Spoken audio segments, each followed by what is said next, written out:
The stars burned with the fury of endless war. For 3,000 years, two mighty empires had torn the galaxy apart. The Veil 3 Empire controlled the northern spiral arms with their crystal ships and energy weapons that could crack planets. In the south, the Nexus Collective spread like a plague with their biomechanical fleets that consumed entire worlds to build more war machines. Between these titans, smaller species lived in terror. Some served as slaves. Others became fuel for the war machine. Most simply died when their worlds became battlefields. Captain Jake Morrison stood on the bridge of the human exploration ship UHS Ranger, watching the stars through the main screen. Earth Command had sent them to map the outer rim territories far from the known galaxy. They were supposed to stay quiet, take notes, and come home with charts of empty space. "Captain," called Lieutenant Lisa Grant from her tactical station, "I'm picking up a distress signal. It's weak, but definitely artificial." Jake walked over to her console. The Ranger was a small ship with a crew of 43 humans. They had good sensors and decent shields, but they were explorers, not fighters. Earth's military was still debating whether aliens even existed. "Can you clean up the signal?" Jake asked. Lisa's fingers danced over her controls. "It's not using any language in our database, but the mathematical patterns suggest extreme distress. Whatever's sending this is dying." Engineer Pete Coleman looked up from his station. "Sir, that signal is coming from the neutral zone. That's between Veil 3 and Nexus territory." Jake knew the stories. The neutral zone was where ships went to disappear. Both empires shot first and never bothered with questions. But someone was out there calling for help. "Dr. Rodriguez," Jake called to the ship's scientist. "What do you think?" Dr. Amy Rodriguez was the smartest person Jake had ever met. She studied alien life even though Earth had never found any. "If someone is sending a distress call from that region, they're probably refugees. Both empires have been pushing their borders lately." Jake made his decision. "Pete, how long to reach the signal?" 6 hours at full speed, sir." "Do it." "Lisa, prep the shuttle bay for possible survivors. Amy, get your medical kit ready." The Ranger jumped to faster than light speed, racing toward the unknown. When they dropped back to normal space 6 hours later, Jake felt his heart sink. Floating before them were the broken remains of a small fleet. The ships were unlike anything in Earth's databases. They looked organic, grown rather than built, with smooth curves and natural lines. 37 ships, Lisa reported. "Most are dead hulks, but I'm reading life signs on 3 of them." "Any sign of whoever did this?" "Negative. But Captain, look at the damage patterns. These ships were hit by both Veil 3 energy weapons and Nexus bioacids. They were caught between both fleets." Jake stared at the wreckage. Each ship had probably carried hundreds of beings, families, children, elderly, all dead because they had been in the wrong place when the empires decided to fight. "Take us to the largest survivor ship," he ordered. The UHS Ranger docked with what remained of an alien vessel. The airlock cycled, and Jake led a small team inside. Emergency lighting cast strange shadows on the organic walls. The air was thin but breathable. They found them in what looked like a medical bay. 12 alien beings, each about 7 feet tall with silver skin and large black eyes. They looked peaceful, almost human in their basic shape. Most were unconscious. One, clearly dying, raised a weak hand when Jake approached. Dr. Rodriguez immediately began scanning the alien with her medical tricorder. "His biology is similar to ours, but he's badly hurt. Plasma burns, radiation poisoning." The alien spoke in a musical language that the Ranger's computers couldn't translate. But somehow Jake understood the tone. Fear, warning, desperation. Amy worked quickly with her medical kit. The alien's breathing grew stronger. His large eyes focused on Jake, and when he spoke again, the ship's computer managed a rough translation. "You are new. Unknown ships. We are Corvani. Peaceful traders. Both empires. They hunt us now." "Why?" Jake asked, speaking slowly so the computer could translate. "Border war spreading.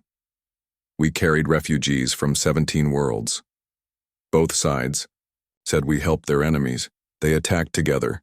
The alien coughed, a sound like wind chimes breaking. We heard radio signals. Your kind exists. The Empires know. They will come for you. Jake felt ice in his stomach. How long? Months, maybe 1 year.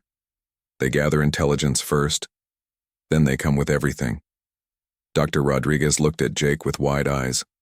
Neither empire would see humans as anything but a threat or a resource. Earth had no idea what was coming. The Corvani elder gripped Jake's arm with surprising strength. Your ships move strange.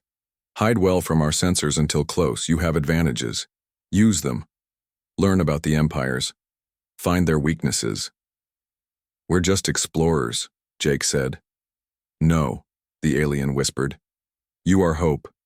We saw your ship fight 3 pirates near the gas giant. You think different. Fight different. The empires never fought anyone like you.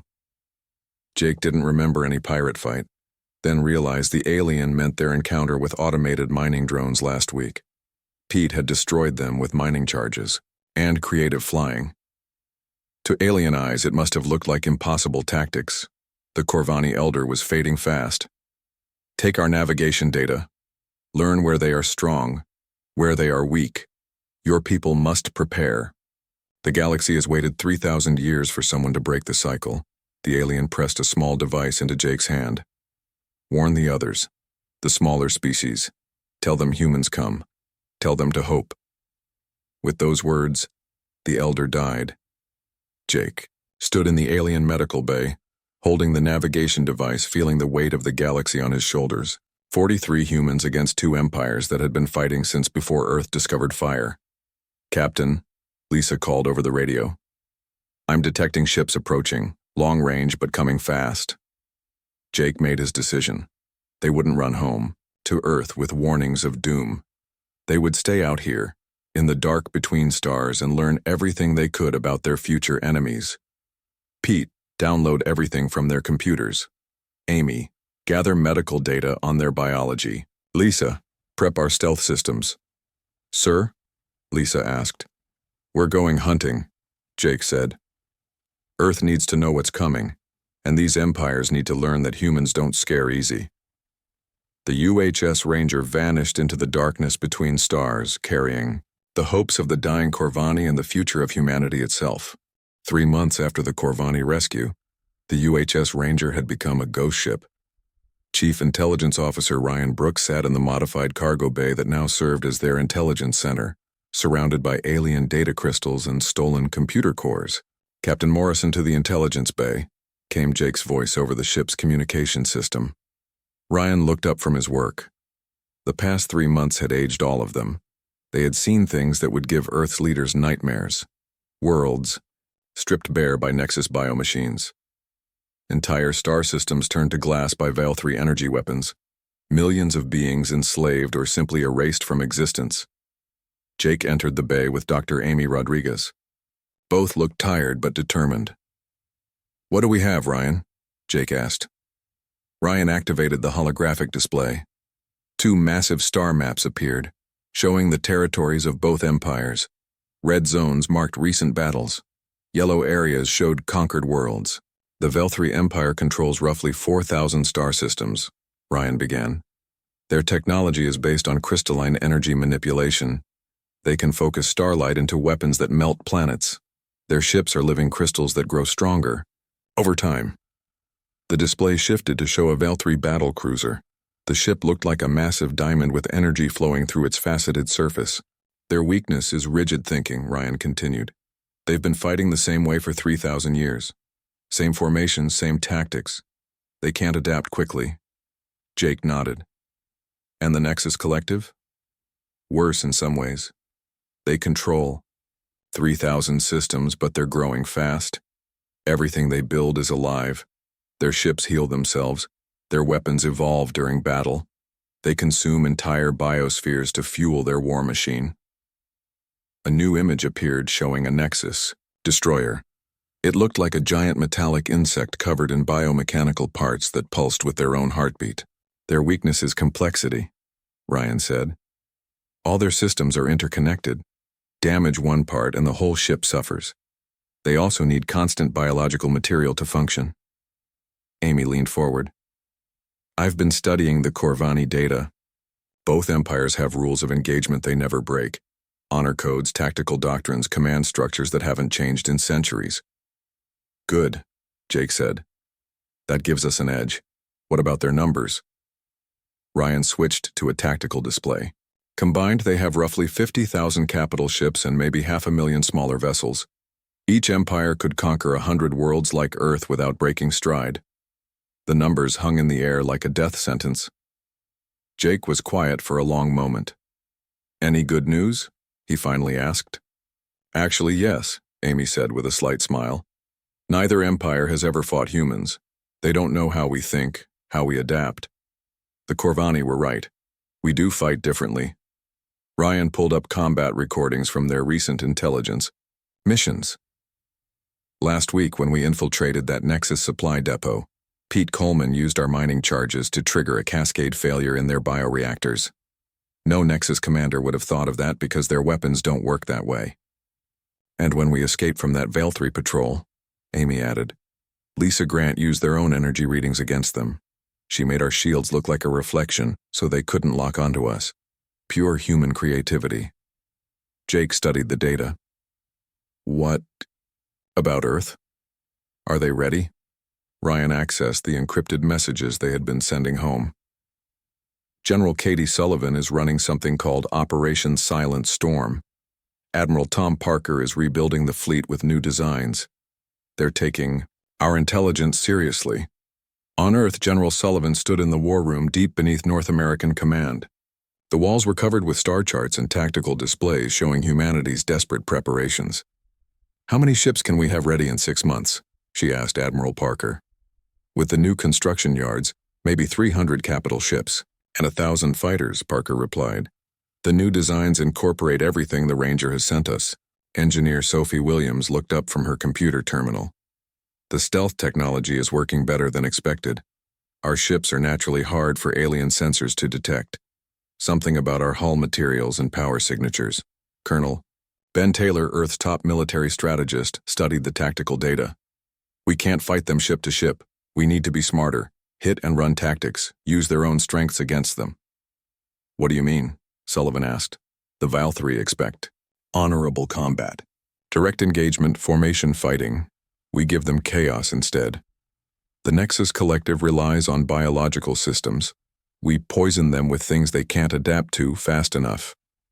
Dr. Alex Chen, Earth's leading scientist, had been working around the clock to understand alien technology. I think I found something important. Both empires use quantum communication networks for command and control. If we could disrupt those networks, we could blind them, Parker finished. Cut off their fleets from central command. Back on the Ranger, Jake received an encrypted burst transmission from Earth. General Sullivan's face appeared on the small screen. Captain Morrison, your intelligence has been invaluable. Operation Silent Storm is ahead of schedule. But we need more time. Can you slow down their advance toward Earth?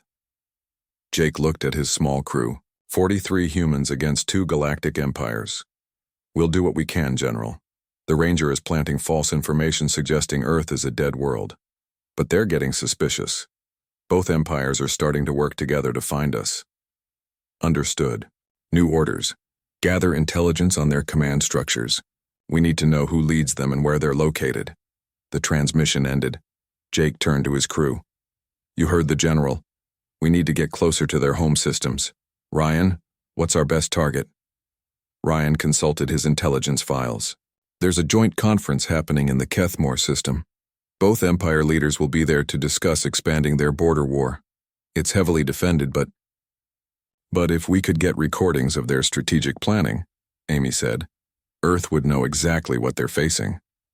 Pete Coleman looked up from his engineering station. Captain, I've been working on something. The alien technology we've collected. I think I can use it to upgrade our stealth systems, make us completely invisible to their sensors. How long? Jake asked. 2 weeks. But Captain, if this works, we could walk right into their most secure facilities. Jake made his decision. Do it. Lisa, plot a course for the Kethmore system. Ryan, I want everything we can get on both empire leaders. Amy, prepare your xenobiology equipment.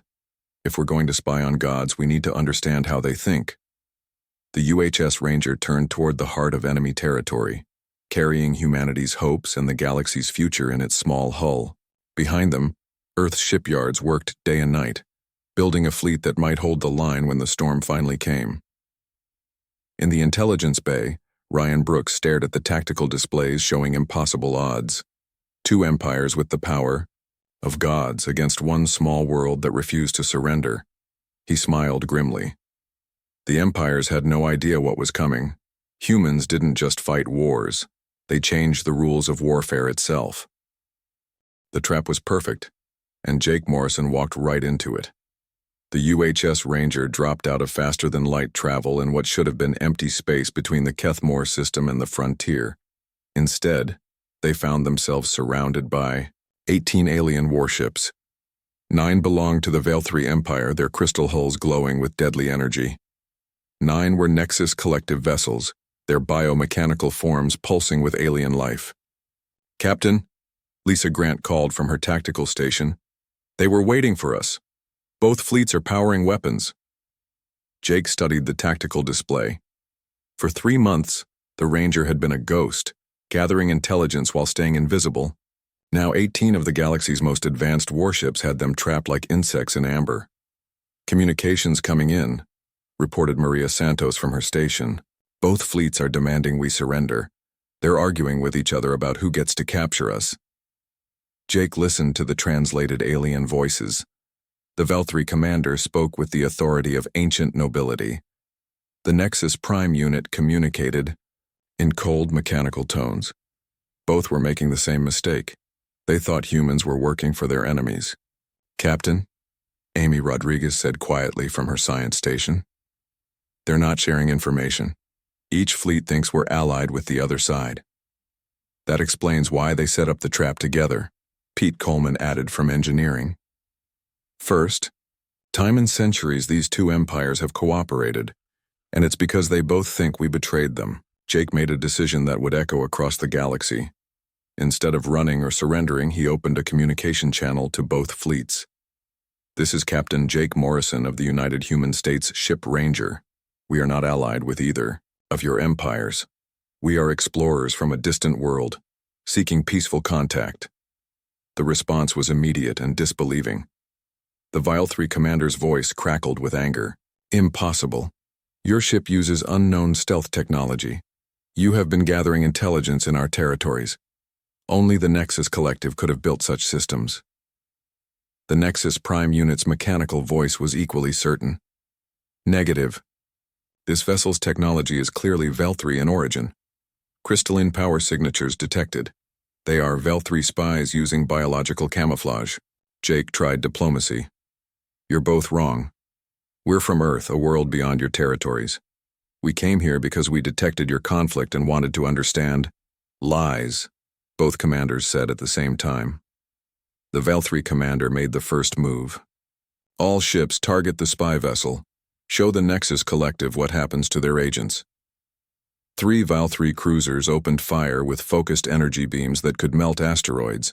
The beams struck the Ranger's shields, which held for exactly 2 seconds before failing.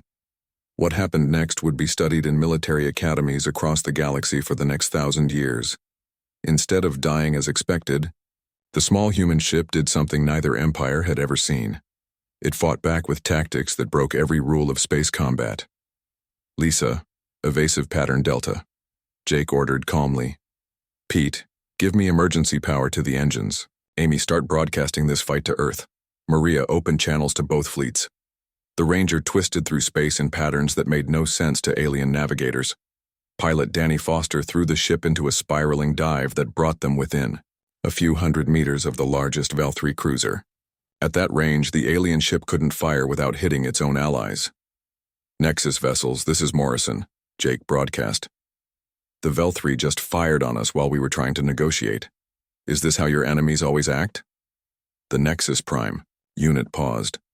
In 3,000 years of war, they had never seen anyone use psychology as a weapon during space combat. "Veil 3 Commander," Jake continued, "the Nexus ships are powering weapons to attack us while we're close to your flagship. Are you going to let them destroy your own ship to kill us?" Both alien commanders found themselves in a situation their training had never covered. The human captain was using their own hatred against them, turning their desire to defeat each other into tactical mistakes. The Veil 3 cruiser tried to shake the Ranger loose, but Danny Foster kept the human ship welded to its hull like a parasite. When the Nexus ships fired bioacid torpedoes, Pete Coleman used the Ranger's mining charges to create an electromagnetic pulse that disrupted their guidance systems. The torpedoes veered off course and struck a Veil 3 destroyer instead. "Accidental hit?" the Veil 3 commander demanded. "Negative," the Nexus Prime unit replied. "Human vessel manipulated our weapons. This is impossible." But Jake wasn't done. As the two fleets began firing on each other in confusion, he ordered an attack that would haunt alien nightmares for generations. "Lisa, target the Veil 3 flagship's energy conduits. Use the mining charges as kinetic penetrators."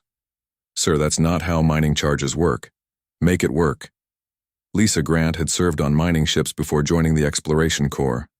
She understood how to make rocks explode. But Jake was asking her to use mining equipment as precision weapons against a ship that could destroy planets. She did it anyway. The mining charges, designed to break apart asteroids, struck the Veil 3 flagships, crystalline hull at precisely calculated points. Instead of exploding, they created resonance patterns that shattered the alien ship's energy-focusing systems. The massive cruiser, pride of the Veil 3 fleet, went dark and began drifting helplessly. The other Veil 3 ships immediately assumed the Nexus Collective had somehow turned their own weapons against them. They opened fire with everything they had. The Nexus ships, seeing Veil 3 energy beams coming their way, responded in kind. In less than 10 minutes, the joint fleet that had been created to capture one small human ship was tearing itself apart. Jake used the chaos to slip away, but not before Maria Santos had broadcast the entire battle to Earth and transmitted surrender offers to both sides. "This is Captain Morrison to all ships," he said calmly, while explosions lit up space around them. "We are leaving this area. If either fleet wants to discuss terms for ending this misunderstanding, we are willing to negotiate." The response from both sides was immediate and unified for the first time in the engagement. "Destroy them," both commanders ordered. But the Ranger was already gone, vanishing into faster-than-light travel, while the two fleets continued destroying each other. In the aftermath, as rescue ships arrived and the survivors were pulled from the wreckage, both empires reached the same terrifying conclusion. The humans had fought 18 advanced warships and not only survived, but had turned their enemies against each other.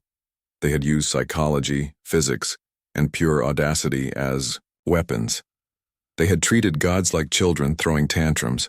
Emergency war councils convened on both sides.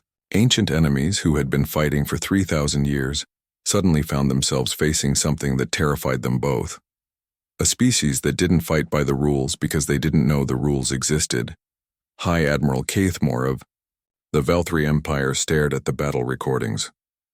"They made us destroy our own ships while trying to negotiate peace. This level of tactical manipulation should be impossible." Nexus Prime Unit 7 ran the engagement through its combat algorithms 10,000 times. Every simulation reached the same conclusion. Human unpredictability exceeds all known parameters. They must be eliminated before they can teach these methods to other species. For the first time in galactic history, the Veil 3 Empire and the Nexus Collective signed a treaty, not of peace but of temporary alliance. Their target was a small blue world called Earth, inhabited by a species that had just proven the unthinkable. Sometimes the smallest ship could defeat the largest fleet if it carried the right kind of crew. The galaxy was about to learn what happened when humans stopped playing nice. The largest fleet in galactic history dropped out of faster-than-light travel at the edge of Earth's solar system. 10,000 ships from two empires that had been enemies for 3 millennia, now united in their desire to crush humanity before the infection of human thinking could spread. Admiral Tom Parker stood on the bridge of the UHS Defiance, Earth's new flagship, watching the alien armada appear on his screens like deadly stars. Behind him, General Katie Sullivan coordinated the defense from the integrated command center that linked every human ship, space station, and ground installation into one massive network. "Count?" Parker asked his tactical officer. 4,000. Fell 3 ships, 6,000 Nexus vessels, Captain Laura Davis reported. They're maintaining formation. Looks like they've never worked together before.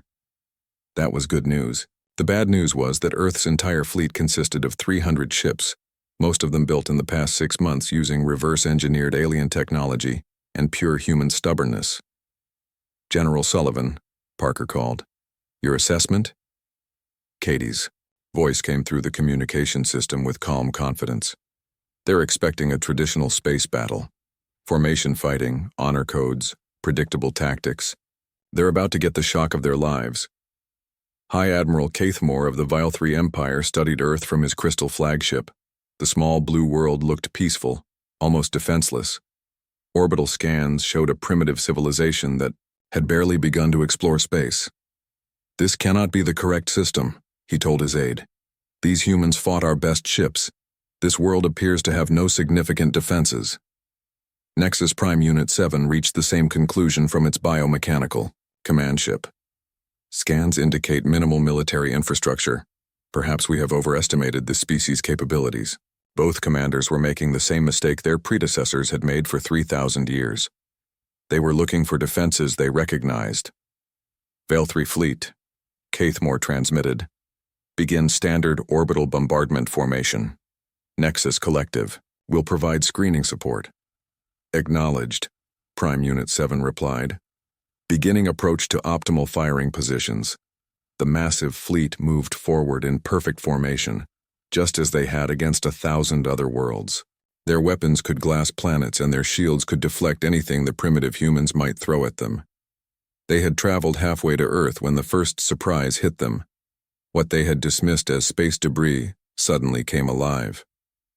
Thousands of asteroids that had been floating harmlessly in the outer system ignited fusion engines and accelerated toward the alien fleet.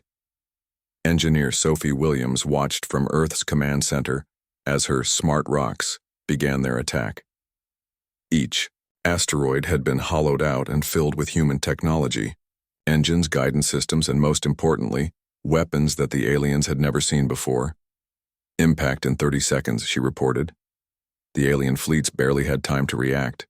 Point defense systems that were designed to stop missiles and torpedoes found themselves trying to target objects the size of small moons. Some asteroids were destroyed, but most made it through. When they hit, they didn't explode like conventional weapons.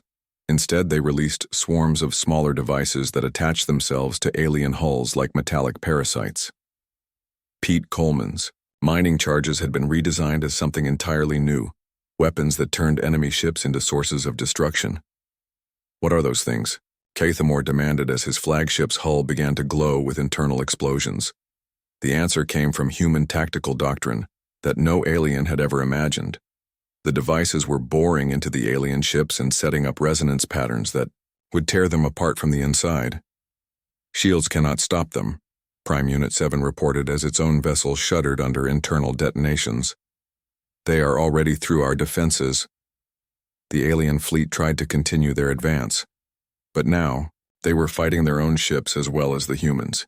Caithmore ordered emergency repairs while Prime Unit 7 attempted to purge the human devices from its biomechanical systems. They never saw the second wave coming. Colonel Ben Taylor had studied every battle recording from the Rangers' intelligence missions. He knew that both empires relied on massive formations and overwhelming firepower. They expected enemies to meet them head-on with similar tactics. Instead, Earth's ships came from everywhere at once. The human fleet had been hiding in the asteroid belt, on the far side of planets, even buried in the rings of Saturn. When they attacked, they didn't form neat battle lines or attempt to match the aliens' formation fighting. They attacked like a pack of wolves. Captain Laura Davis led the first squadron in a diving attack that brought her ships within point-blank range of the Nexus command vessel. At that distance, her weapons couldn't miss and the aliens couldn't fire back without hitting their own ships. Commander Steve Jackson coordinated defense platforms that had been disguised as communication satellites. They opened fire from positions. The aliens had already passed, creating a crossfire that no Empire formation could handle. "This is impossible," Caithmore transmitted to his fleet. "How can they be firing from behind us?" The answer was that humans didn't fight like empires. They fought like humans. Captain Jake Morrison, recently promoted to Commodore after his intelligence work, led a squadron of ships in tactics that would have been considered insane by any military academy in the galaxy. His ships deliberately flew into the densest concentrations of enemy fire, using the aliens' own targeting systems against them. When Vel-3 ships tried to lock onto Morrison's squadron, their targeting computers became confused by the chaotic flight patterns. When they fired anyway, their energy beams struck Nexus ships that were in the same area. "They're making us shoot each other again," Prime Unit 7 realized with something approaching panic. But the real shock came when the alien fleets tried to retreat to a safe distance to reorganize. That's when they discovered that nowhere in the solar system was safe. Every moon, every space station, every piece of orbital infrastructure had been weaponized. The humans had turned their entire solar system into a fortress, but not the kind of fortress any empire would recognize. Nancy Bell, a civilian administrator from Mars Colony, coordinated the defense platforms around Jupiter. Her background was in resource management, not military tactics. But when Nexus bioships tried to use the gas giant's gravity well for tactical advantage, she released clouds of modified mining drones that ate through their organic hulls like cosmic termites. Earth itself, the population had been mobilized in ways that shocked the alien observers. When Vel-3 energy weapons tried to bombard population centers, they found that the humans had moved underground and turned their cities into maze-like fortresses. Dr. Amy Rodriguez, now serving as Earth's xenological advisor, had studied alien psychology extensively. She knew that both empires expected conquered populations to surrender when faced with overwhelming force. Instead, every human city had become a fortress manned by people who refused to even consider surrender.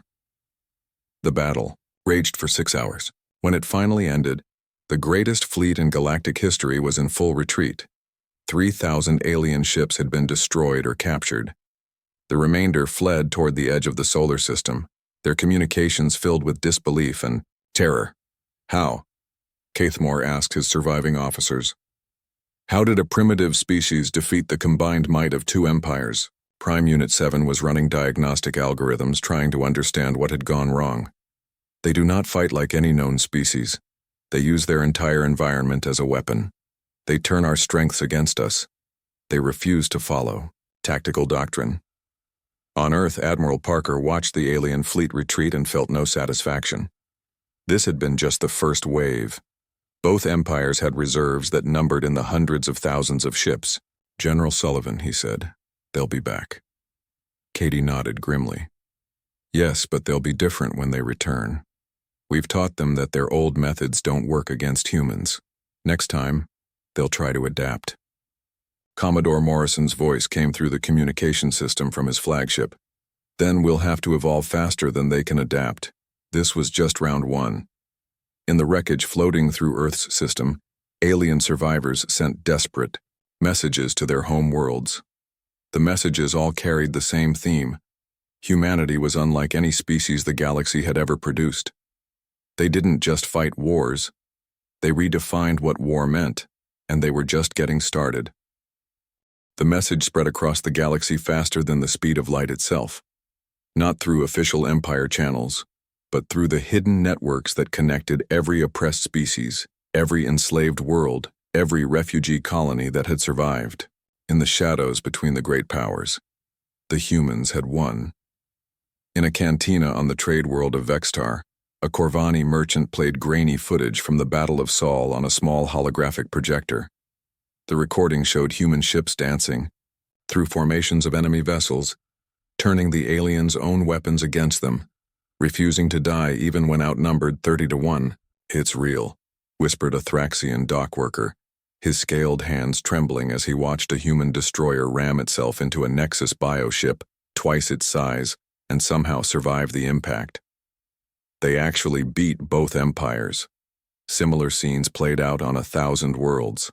In hidden meeting places, slave quarters, and resistance cells, beings who had never dared to hope began to believe that freedom might be possible. Dr. Amy Rodriguez stood in the newly constructed Xenological Institute on Luna, Earth's moon, preparing for her first official contact with alien refugees. 6 months after the Battle of Sol, ships were arriving daily from across the galaxy. Not invasion fleets, but desperate beings seeking sanctuary from the chaos that humanity had unleashed. "Doctor," her assistant called, "the delegation from the Kelthari Confederacy has arrived. They're requesting immediate asylum." Amy nodded and walked to the docking bay. The Kelthari ship was small and battered, carrying refugees from a world that had declared independence from the Velthri Empire 3 days after news of humanity's victory reached them. The Empire's response had been swift and brutal, but the Kelthari had fought back using tactics they learned from studying human battle recordings. The delegation leader was a tall, thin being with purple skin and large golden eyes. When Amy approached, he fell to his knees in a gesture of respect. "Please stand," Amy said gently. "We don't require submission. We're here to help." The alien leader looked up in surprise. You speak our language?" "We've been studying transmissions from across the galaxy, learning about the species that both empires have oppressed." Amy helped him to his feet. "Tell me about your world." "Kelthar was a mining colony for 300 years. We dug crystals for Velthri weapons while our children died in their tunnels. But when we saw what your people did," his voice filled with wonder, "we remembered that we were more than slaves." Amy listened to story after story. Worlds throwing off the chains of empire. Species that had forgotten their own names reclaiming their identities. Resistance movements that had hidden for centuries suddenly emerging into the light. But not every story was hopeful. Commodore Jake Morrison stood on the bridge of his new flagship, the UHS Liberation, studying reports from across the galaxy. His ship was part of humanity's first offensive fleet, designed not for defense but for carrying the fight to enemy territory. "Status report," he called to Captain Laura Davis, who now served as his tactical coordinator. "Mixed news, sir. 17 systems have declared independence in the past month. But both empires are adapting. They're using more brutal tactics to suppress rebellions, and they're learning from our methods." Jake nodded grimly. The aliens were fast learners when their survival was at stake. Recent battle reports showed Velthri forces using chaotic flight patterns and Nexus bioships adapting to resist human sabotage techniques. What about the joint alien fleet? Still regrouping at the Kethmore system. Intelligence suggests they're building new ship types specifically designed to counter human tactics. The communication system activated, and Admiral Parker's voice filled the bridge. "Morrison, we've received a priority transmission from the resistance cell on Nexus Prime. They're requesting immediate support." Jake felt his heart race. Nexus Prime was the homeworld of the collective, the center of their biomechanical empire. A resistance movement there would be incredibly dangerous to operate, but if successful... "What kind of support?" Jake asked. "They want our help destroying the Nexus central brain. It's the master computer that controls their entire fleet. Take it out, and half their ships become helpless." Jake looked at the tactical display showing the route to Nexus Prime. It would take his fleet through the heart of enemy territory, past dozens of heavily defended systems. "How many ships can you spare?" he asked. 50, Parker replied. "It's all we can risk. Earth still needs defending." 50 ships against an entire empire. Jake smiled. Those were the kind of odds humans specialized in. Meanwhile, on Earth, General Katie Sullivan stood in the Strategic Planning Center, working with an alliance that would have been impossible 6 months earlier.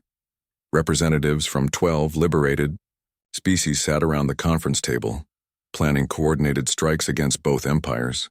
"The Nexus Collective is weakening," reported Zethka, a former slave who now led the Thraxian resistance. "Your human ships have disrupted their supply lines. Their bioships are literally starving." "The Velthri Empire is more dangerous," added Veltar, a Corvani elder who had survived the first encounter with humanity. "They're developing new crystal technologies, weapons that can adapt to your tactics in real time." Katie studied the galactic map. Red zones showed active resistance movements. Yellow areas marked Empire strongholds. Blue sectors indicated liberated worlds under human protection. "We can't fight this war like the empires fought each other," she said. "We're not trying to conquer territory. We're trying to free people." Dr. Alex Chen looked up from his computer terminal. "The quantum communication networks are still our best target. Both empires rely on instant communication to coordinate their fleets. If we could take down their network simultaneously, the resistance cells could coordinate galaxy-wide uprisings," finished Colonel Ben Taylor. "Hit them everywhere at once before they can respond." But the most important meeting was happening in a secret location that no human knew about. Deep in the ruins of an ancient civilization, representatives from 47 oppressed species had gathered to discuss something that hadn't existed for 3,000 years: hope. "The humans call it the Galactic Liberation Front," said the Corvani representative. "They want to create an alliance of free worlds, governed by the principle that no species should rule over another." A Thraxian elder spoke up. "Is this another empire? Another set of masters with different faces?" "I've studied their history," replied a Kelthari scholar. "They fought wars among themselves for thousands of years, but they learned to live in peace by accepting that different peoples could coexist without one dominating the others." The debate continued for hours. Some species wanted to replace the old empires with new ones. Others wanted to simply hide and hope the humans won. But gradually, a consensus emerged. For the first time in galactic history, there was an alternative to empire. The message that emerged from that secret meeting spread faster than any military intelligence. Not through official channels, but through the networks that connected every oppressed being in the galaxy. The humans weren't just fighting to defend their own world. They were fighting to create a galaxy where freedom was possible for everyone. 6 months later, Commodore Morrison's fleet emerged from faster-than-light travel in the Nexus Prime system. They found themselves facing not just enemy ships, but a revolution in progress. The resistance movements had risen simultaneously across the galaxy, coordinated by quantum communication networks that Dr. Chen had hacked and turned against their creators. As Jake watched Nexus bioships burning in their own home system, destroyed by their own slave species using tactics learned from human broadcasts, he realized something profound had happened. Humanity hadn't just entered the galactic conflict, they had ended it. Not by conquering their enemies, but by teaching the galaxy that conquest itself was unnecessary. Admiral Katie Sullivan, now commanding the first meeting of the Galactic Liberation Council, looked out at representatives from over 200 species. Some had been enemies for millennia. Others were meeting for the first time. All were united by a simple idea that humans had brought to the stars. Freedom was not something to be granted by the powerful. It was something to be claimed by the brave. The galaxy trembled no longer with the footsteps of tyrants, but with the birth cries of a new age. An age where strength served justice, where diversity was celebrated rather than feared, and where the question wasn't who ruled, but how free peoples could work together to build something better than empire. And at the center of it all, a small, blue world called Earth continued to send out the message that had started it all. You don't have to kneel anymore. The galaxy had listened. The galaxy had learned. The galaxy was free.